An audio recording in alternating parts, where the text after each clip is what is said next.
So good morning guys. तो चलिए start करते हैं आज के यानी कि 13 जनवरी के इंपॉर्टेंट करंट अफेयर्स को। तो इस प्रश्न में आपसे क्या पूछ रहे हैं, अभी हाल ही में राष्ट्रीय युवा दिवस नेशनल यूथ डे ये कब मनाया जाता है? आपको पता है 12 को मनाते हैं, हर साल 12 को नेशनल यूथ डे के रूप में मनाया जाता है। इस दिन स्वामी विवेकानंद जी की जयंती होती है। और आपको बता दूं 1984 में सरकार ने 12 जनवरी को नेशनल यूथ डे के रूप में मनाने की घोषणा की थी। स्वामी विवेकानंद जी इन्होंने 1897 में रामकृष्ण मिशन की स्थापना की थी। श्री रामकृष्ण परमहंस उनके गुरु थे। उनका जन्म, स्वामी विवेकानंद जी का जन्म 12 जनवरी 1863 में कोलकाता में नरेंद्र दत्त के रूप में हुआ था और उनकी मृत्यु 1902 में हुई थी। तो इस दिन को पहली बार कब मनाया? 1985 में। अच्छा, सबसे इंपॉर्टेंट बात रह गई, इस बार की थीम क्या है?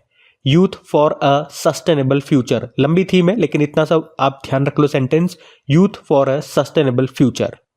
अच्छा, ये तो नेशनल यूथ डे हो गया। एक इंटरनेशनल यूथ डे भी होता है, अंतरराष्ट्रीय युवा दिवस, वो 12 अगस्त को होता है, जिस दिन हाथी दिवस भी होता है। वैसे एक वर्ल्ड यूथ स्किल डे भी होता है, वो 15 जुलाई को होता है। और इस बार का जो राष्ट्रीय युवा महोत्सव है कहाँ मनाया गया? 28वां संस्करण है इस बार का राष्ट्रीय युवा महोत्सव का, जो कि दिल्ली में मनाया गया। पिछला वाला जो 27वां राष्ट्रीय युवा महोत्सव था वो नासिक महाराष्ट्र में मनाया गया था। चलो एक बार फिर देख लेते हैं अभी तक जनवरी में कौन कौन से दिवस मनाए। चलो एक काम करते हैं, अभी तक के जितने भी जनवरी में इंपॉर्टेंट डेज मनाए मैंने आपको सारे रिवाइज कराए।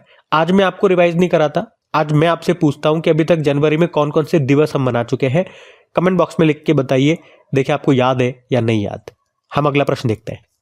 फिर अगले प्रश्न में पूछ रहे हैं, हाल ही में चिकित्सा पत्रिका नेचर एजिंग के ग्लोबल एजिंग इंडेक्स 2025 में भारत का कौन सा स्थान है? तो आंसर होगा 123वां। इंडेक्स का नाम है ग्लोबल एजिंग इंडेक्स 2025, जिसको जारी किया नेचर एजिंग पत्रिका ने। तो इसमें बताया गया कि कौन सा देश अपने यहाँ पर बूढ़े होते हुए समाज को संभालने के लिए कौन सा देश तैयार है। तो यहाँ पे इस रैंकिंग में जिस देश की रैंकिंग अच्छी होगी उसका मतलब वहाँ पर बुजुर्गों पर ध्यान दिया जाता है, उनकी परवाह की जाती है, उनके लिए योजनाएं लाई जाती है, उनको संभालने के लिए वो जिम्मेदार है। तो इस रैंकिंग में पहले स्थान पर स्विट्जरलैंड है। और भारत की बात करें, भारत 123वें स्थान पर है यहाँ पर टोटल 143 देशों में से। और एशिया में टॉप कंट्री सिंगापुर बताया गया है। अब इंडेक्सेस वाला प्रश्न है, सूचकांक वाला प्रश्न है। तो चलो 2024 के जो भी इंपॉर्टेंट इंडेक्सेस आपने पढ़े मैं आपको रिवाइज कराता हूं यहाँ पे। तो अगर बात करें वर्ल्ड हैप्पीनेस इंडेक्स में भारत 126वें स्थान पर है, टॉप पर फिनलैंड है, यूनाइटेड नेशन ने जारी किया। ग्लोबल फायर पावर इंडेक्स में भारत 4थे स्थान पर है, टॉप पर अमेरिका है। बिजनेस एनवायरमेंट रैंकिंग में भारत 51 पे है, टॉप पे सिंगापुर है, इकोनॉमिस्ट इंटेलिजेंस यूनिट ने जारी किया। ग्लोबल यूनिकॉर्न इंडेक्स में भारत तीसरे स्थान पर है, अमेरिका और चाइना के बाद। दुनिया का तीसरा सबसे बड़ा ई मार्केट प्लेस, ये गवर्नमेंट ई मार्केट प्लेस बना। साइबर क्राइम इंडेक्स में भारत 10वें स्थान पर है, टॉप पर रशिया रहा। वर्ल्ड प्रेस फ्रीडम इंडेक्स में भारत 159 पे है, टॉप पे नॉर्वे है, रिपोर्टर्स विदाउट बॉर्डर ने जारी किया। Travel and tourism development index में भारत 39 पे है, टॉप पे अमेरिका है, वर्ल्ड इकोनॉमिक फोरम ने जारी किया। ग्लोबल सिटीज इंडेक्स में टॉप पर न्यूयॉर्क था और भारत में दिल्ली टॉप पर है। पर्यावरण प्रदर्शन सूचकांक में भारत 176 पे है, टॉप पे एस्टोनिया रहा।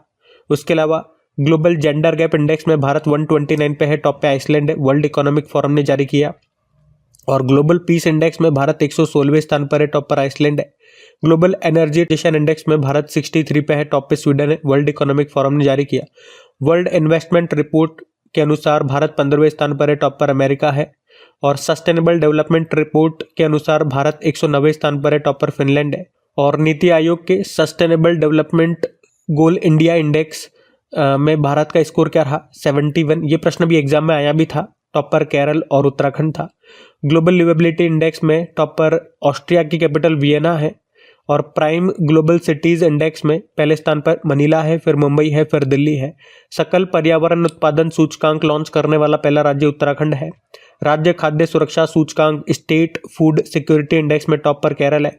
वैश्विक नवाचार सूचकांक में भारत 39 पे है, टॉप पे स्विट्जरलैंड है। वर्ल्ड टैलेंट इंडेक्स में भारत 58 पे है, टॉप पे स्विट्जरलैंड है।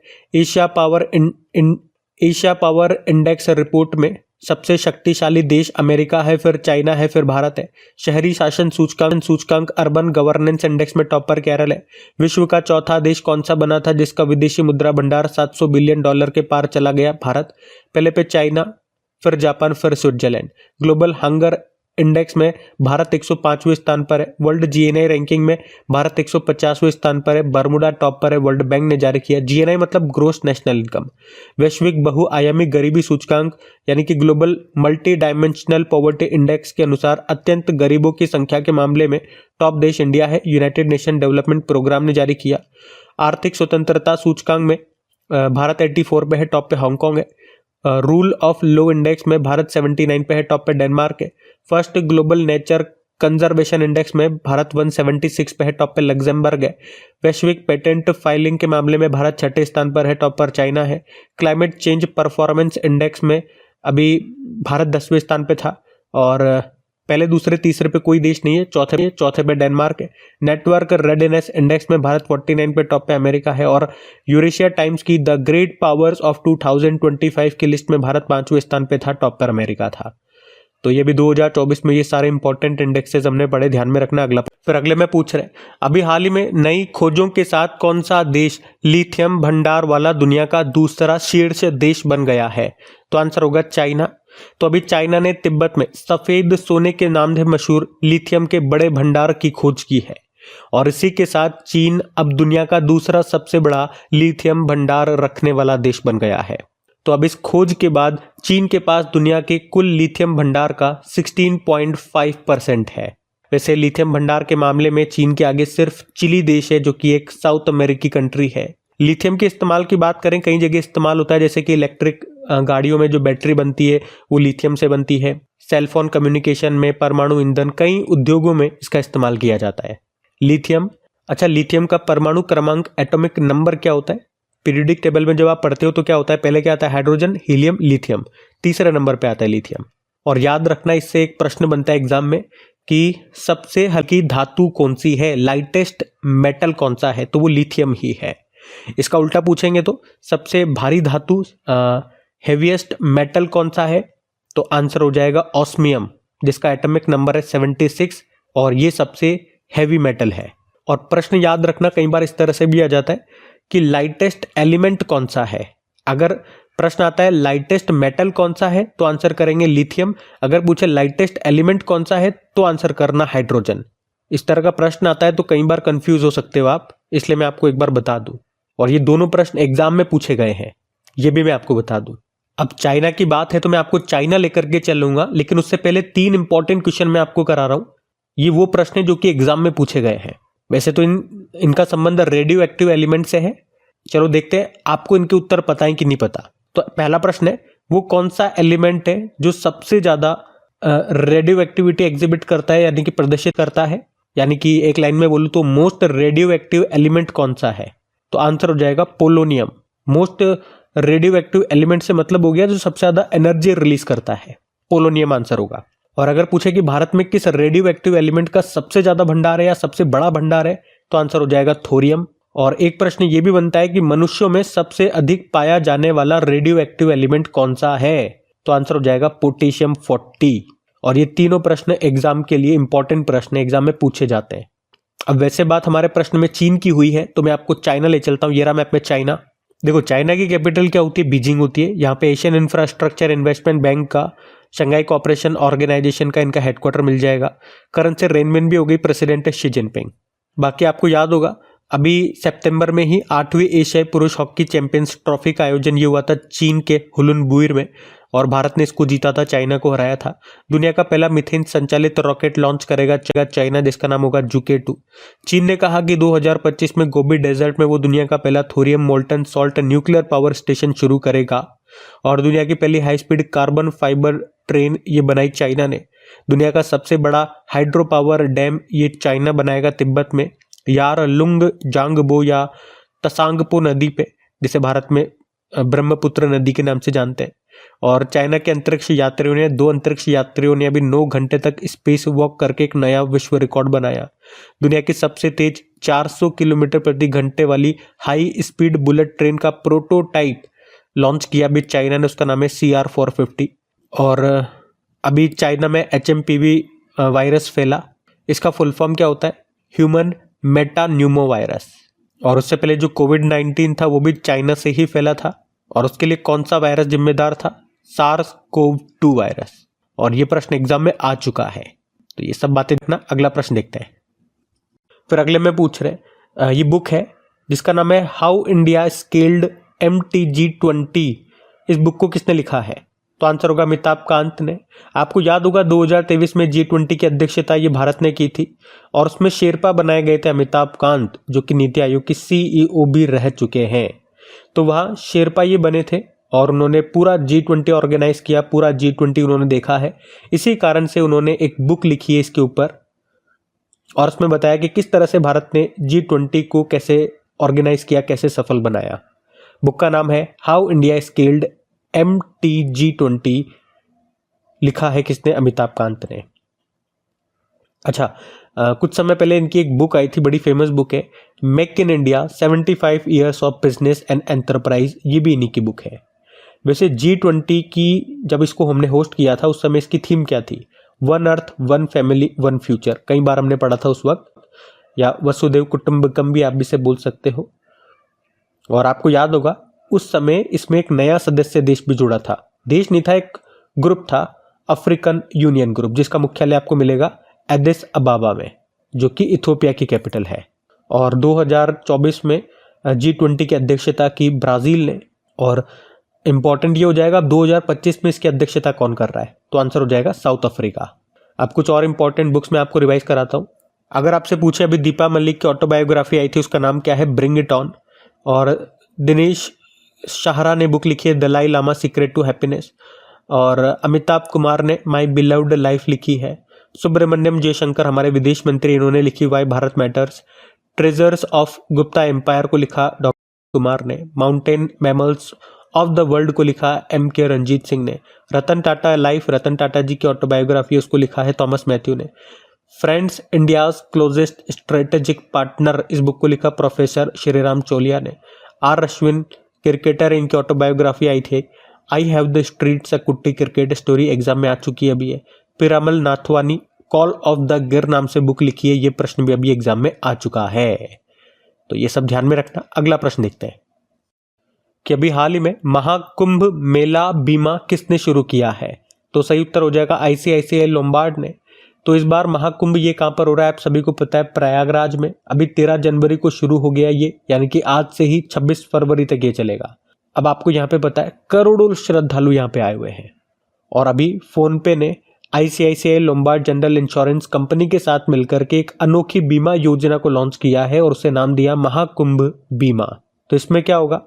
अगर आप वहाँ पे जा रहे हैं, आप ट्रेन से जा रहे हो, बस से जा रहे हो, तो इन्होंने क्या किया कि अगर आप वहाँ पे जा रहे हो, अगर आप जैसे ट्रेन से वहाँ पे जा रहे हो, तो आप 59 रुपये में आप अपना इंश्योरेंस करा लो इनसे।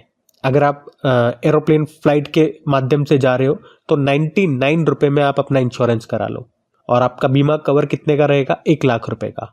इसके अलावा भी और कई तरह के कवर इसमें शामिल है, वो मैंने यहाँ पे लिख दिया, आप देख सकते हो।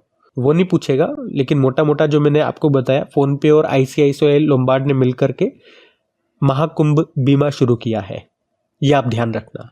और कल ही हम लोगों ने एक प्रश्न पढ़ा था कि अभी आकाशवाणी ने कुंभवाणी FM चैनल लॉन्च किया था, जिसका उद्घाटन किया था उत्तर प्रदेश के मुख्यमंत्री योगी आदित्यनाथ ने। कुंभवाणी उस चैनल का नाम है, याद रखना। और किस FM चैनल पे ये प्रसारित होगा? तो FM 103.5 पे। और वैसे आपको याद होगा अभी उत्तर प्रदेश में प्रयागराज के महाकुंभ मेला क्षेत्र को नया जिला घोषित कर दिया गया, 76 नंबर का जिला बना। यूनेस्को ने 2017 में ही कुंभ को अमूर्त सांस्कृतिक विरासत में शामिल किया था, दर्जा दिया था। और ये कुंभ का जो मेला है हर 12 साल में लगता है 4 स्थानों पे। कौन कौन से? प्रयागराज, हरिद्वार, उज्जैन और नासिक। तो ये सब ध्यान रखना। अगला प्रश्न देखते हैं। फिर अगले में पूछ रहे गणतंत्र दिवस परेड 2025 में कौन सा संस्थान अपने 150 साल पूरे होने के उपलक्ष्य में पहली बार झांकी प्रस्तुत करेगा? तो आंसर होगा मौसम विज्ञान विभाग। तो इस बार का जो रिपब्लिक डे है हमारा, वो कौन से नंबर का है? 76 नंबर का है। और इस बार इसमें चीफ गेस्ट कौन है? आपको पता है, इंडोनेशिया के जो प्रेसिडेंट है प्रबोवो सुबियांतो। अच्छा, इंडोनेशिया और किस कारण से भी न्यूज में था? ये ब्रिक्स का सबसे नवीनतम 10वां सदस्य बन गया है, ये भी ध्यान रखना। तो इस बार के गणतंत्र दिवस परेड में कर्तव्य पथ पर पहली बार मौसम विभाग की झांकी आपको देखने को मिलेगी। क्योंकि इसकी जो स्थापना है वो होती है 15 जनवरी 1875 में। तो इस साल 15 जनवरी 2025 को इसे 150 वर्ष पूरे हो जाएंगे इसकी स्थापना हुए। तो इसी के उपलक्ष्य में पहली बार ये अपनी झांकी यहाँ पे प्रस्तुत करेगा। तो इंडियन मेट्रोलॉजिकल डिपार्टमेंट, हिंदी में बोलोगे तो भारतीय मौसम विज्ञान विभाग, हमने कहा स्थापना होती है 15 जनवरी 1875 में, और अभी वर्तमान में इसका मुख्यालय आपको मिलेगा नई दिल्ली में। लेकिन देखो एक प्रश्न ये भी बनता है, इसकी स्थापना के वक्त इसका मुख्यालय कहां पर था? ये प्रश्न एग्जाम में पूछा गया प्रश्न है, तो याद रखेंगे आप कोलकाता में था। बाद में नई दिल्ली में आपको इसका मुख्यालय मिलेगा, जो वर्तमान में वही है नई दिल्ली में। वैसे किस मंत्रालय के अंतर्गत ये आता है? पृथ्वी विज्ञान मंत्रालय के अंतर्गत आता है। उसके डायरेक्टर जनरल कौन है?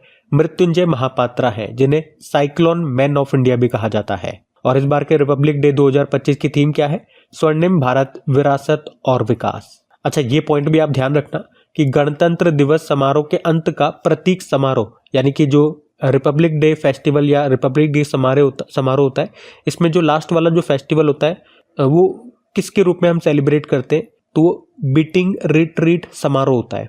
ये प्रश्न भी ध्यान रखना, क्योंकि ये एग्जाम में पूछा गया प्रश्न है। और ये प्रश्न भी एग्जाम में आ चुका है कि लगातार किन 2 वर्षों में भारत के रिपब्लिक डे पर कोई भी चीफ गेस्ट नहीं आए थे? तो आंसर हो जाएगा 2021 और 2022 में। कोरोना काल चल रहा था, ये उसी वक्त की बात है। ठीक है, ध्यान। फिर देखो अगले में क्या पूछ रहे हैं।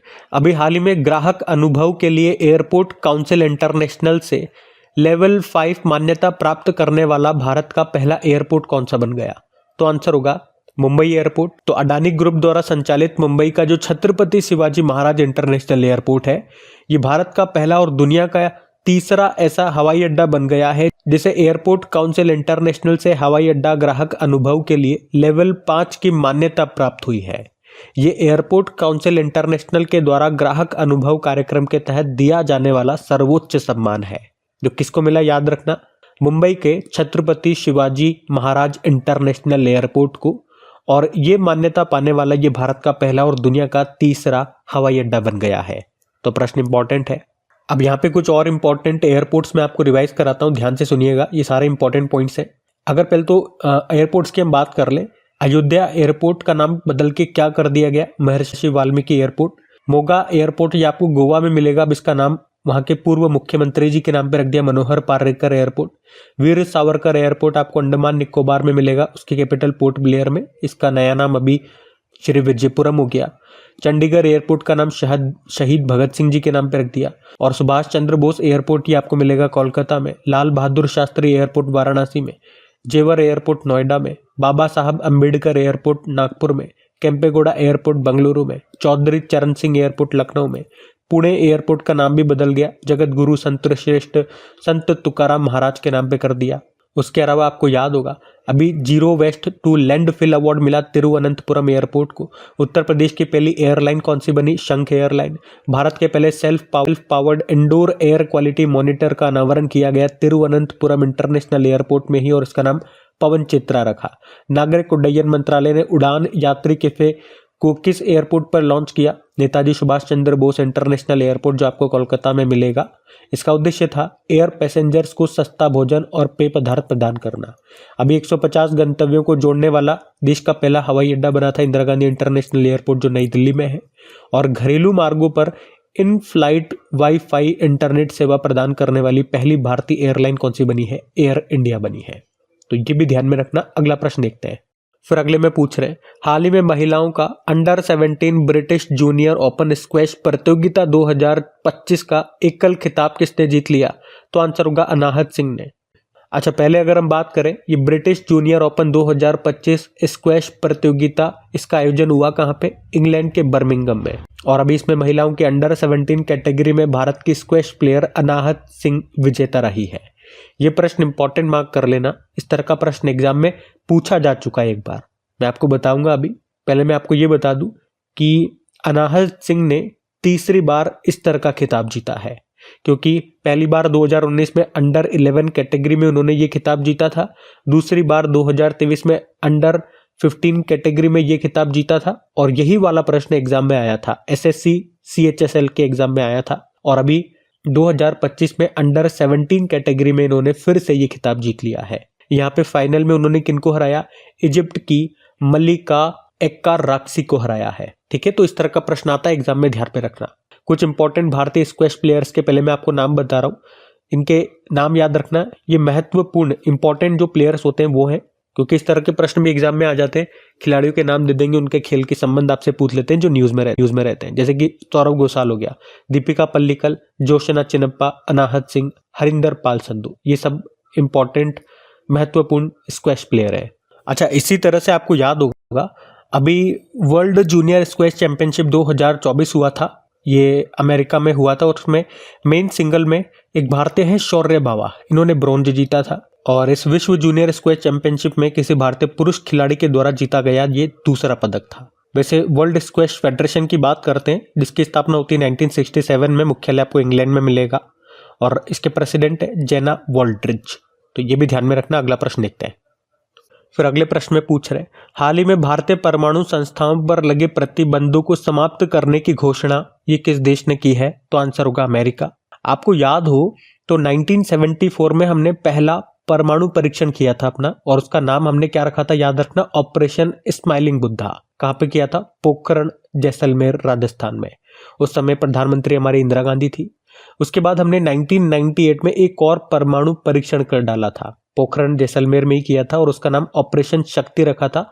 उस समय प्रधानमंत्री हमारे अटल जी थे। और उसके बाद फिर अमेरिका ने हमारी जो परमाणु संस्थाएं हैं उन पर बैन लगा दिया था, प्रतिबंध लगा दिए थे। और उसके बाद फिर 2008 में भारत और अमेरिका के बीच में 123 एग्रीमेंट हुआ था। और इसे 123 एग्रीमेंट क्यों बोला जाता है? आपने सुना होगा कई बार इसका नाम, क्योंकि ये जो समझौता है ये अमेरिका के परमाणु ऊर्जा अधिनियम 1954 की धारा यानी कि सेक्शन 123 के तहत किया गया था, इसलिए 123 के एग्रीमेंट से ज्यादा ये फेमस है। वैसे इसे US India civil nuclear agreement या इंडो यूएस न्यूक्लियर डील के नाम से जानते हैं। और उस समय ये भारत के जो प्रधानमंत्री थे मनमोहन सिंह थे, और अमेरिका के प्रेसिडेंट जॉर्ज बुश थे, उनके बीच में हुआ था। इसमें क्या कहा गया था कि जो भारत है ये परमाणु ऊर्जा का उपयोग शांतिपूर्ण कार्यों के लिए इस्तेमाल कर सकता है, जैसे कि बिजली बनाना हो तो वहां पे आप इस्तेमाल कर सकते हो, मतलब न्यूक्लियर हथियार वगैरह नहीं बनाओगे, बिजली बना सकते हो। और उसके बाद अभी अमेरिका ने भारतीय परमाणु संस्थाओं पे जो बैन लगाए थे, प्रतिबंध लगाए थे, अभी उनको हटा दिया है। तो उस कारण से ये एक बार फिर से चर्चा में है। और मैं आपको बता दूं ये प्रश्न एक बार एग्जाम में आ चुका है, 123 एग्रीमेंट का संबंध किससे है? इसी तरह के 4 अलग अलग ऑप्शन थे, उसमें एक ऑप्शन था India US civil nuclear agreement. और जब ऑप्शन आपके सामने होते हो ना तो कंफ्यूजन ज्यादा हो जाता है, क्योंकि मिलते जुलते बहुत नजदीकी ऑप्शन दिए हुए होते हैं। जो शाम प्रीवियस ईयर क्वेश्चंस वाली जो मैं आपको क्लास लगवाऊंगा, जहां पे ये सारे क्वेश्चन मैं आपके रखूंगा, तब जब मैं आपको मौका दूंगा ना 5 से 6 सेकंड का, तब आप देखना, आपको समझ में नहीं आएगा कौन सा सही उत्तर होगा, क्योंकि बहुत नजदीक वाले ऑप्शन दिए होते हैं कहीं कहीं में। तो वैसे बात अमेरिका की है यहाँ पे, तो एक बार ले चलता हूं मैं आपको अमेरिका।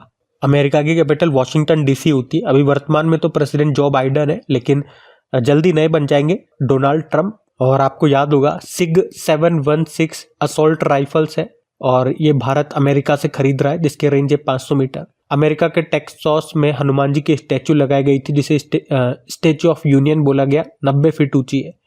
विंटर गेम्स 2034 वाले अमेरिका में होंगे। अमेरिका में भारत के नए राजदूत विनय मोहन क्वात्रा बने थे। और कोपा अमेरिका ये दुनिया का सबसे पुराना अंतर्राष्ट्रीय फुटबॉल टूर्नामेंट है। अभी 2024 में ये अमेरिका में हुआ था, इसको अर्जेंटीना ने जीता, कोलंबिया को हराया।